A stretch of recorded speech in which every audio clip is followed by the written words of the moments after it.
This is Luke Pace of MMA Fancast, and I'm here with the main event winner, Chris Rocket Rollins at Made Men Promotions. Talk about your fight. You got a big win over the hometown guy. Obviously, a lot of supporters here. What was it like coming in and getting the win at the main event tonight? Yeah, I just want to say shout out to my team for coming out, having a good corner. I got my stepdad in every one of my fights, Ty. I got my man Rob, 10 years in the making. He gave me my first pro fight, and he's in my corner. I got my day ones here, Jacob, Ashley, Brown. I had a bunch of my gym people here, too many people to list, but I ain't gonna lie, man, Ethan's a tough dude. You know, I had to talk my talk coming to the fight, but we both respected each other a lot, so there was no smack talk. Coming off a bad injury, has 4 fights in a row, and that's the biggest win of my pro MMA career. I've been screwed on the road a little bit. I know I won the fight, but it was a close fight. I think they got it right, but it was definitely wasn't a one-sided fight. And being the fact that you've lost on the road before where you felt like you should have won, was that a little bit of a concern any time that you got to wait for the decision to come in? Yeah, I was listening to my corner. I knew it was close. I needed to seal the deal, so that's why I hit the takedown at the end. We had a little scramble position. Yeah. He needed me from behind, so then I went for the hip toss, come up on top. And I was like, I didn't feel safe to just hold. I need to throw some action. And he was spamming his submissions there. But I listened to the plan, chopped his legs. He's a long, bigger guy. He had trouble making the weight. So I knew coming out, I wanted to, I drove up here, made my weight like always.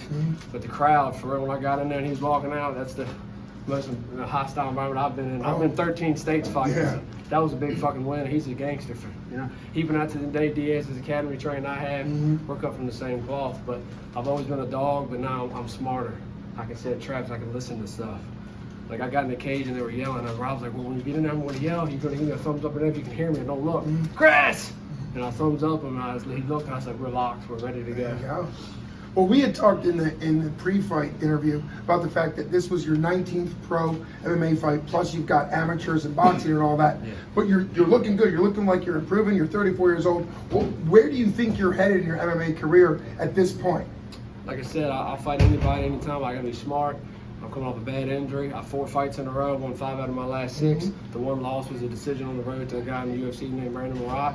So I'll go back, get better. Rocket Combat 14 mile shut back in Virginia. I'm gonna get that going again. I'm gonna probably fight like 2 times a year now. I'm not gonna do 4 times a year. I'm 34 years old. Shout out to my son and my daughter, home Maverick and Savannah. I love you guys. Congratulations. Thank you, Thanks man. so I much for appreciate coming on. You showed me a lot of respect, even though you're from out here. Hey. You're like, my stepdad said, how was he? Was he kind of partial? I was like, no, he was really cool, so I appreciate I'm it. happy to have you on, and I hope to follow your Rocket promotion so we can get some of your guys that are fighting on. Yeah, I got Jacob Ashley. He's 3-0 pro. Perfect. We'll make sure we get him on. He's a good black belt, so that's why I wasn't scared to grapple with him, because I see that every day. Well, that's great. Thank y'all.